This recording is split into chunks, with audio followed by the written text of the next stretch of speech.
AITA for allowing my BF to cook at my apartment.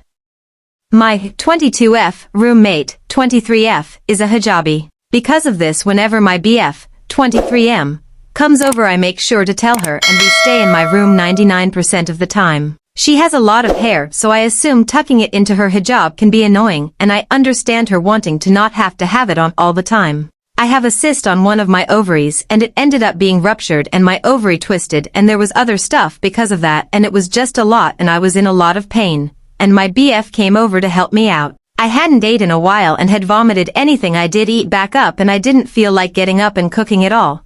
So I texted my roommate and made sure she knew my BF would be in the kitchen, telling her that I was in a lot of pain and that my BF would be in the kitchen making me food because of that. He was making me tomato soup from a can and a grilled cheese, my stuff, so not anything super messy or time-consuming, and he washed all the dishes he used, and apparently as he was, she came out and she seemed annoyed, grabbed some stuff from the kitchen and gave my BF a nasty look. A couple of hours later it got bad and we went to the ER, and I guess me and my BF took a little longer to leave the living room.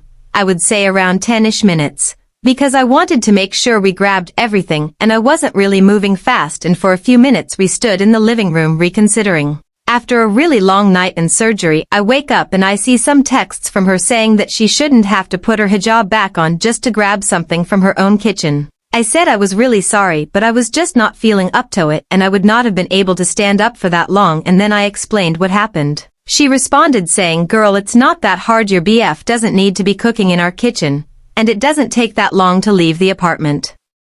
I told her I was sorry, and then she told me that it was super fucking annoying, and I told her I was really tired and to just leave me alone, and she told me I was being an inconsiderate bitch, and now I feel really bad and I'm thinking I should apologize to keep the peace and for making her put on her hijab when I could have made myself food as not to inconvenience her.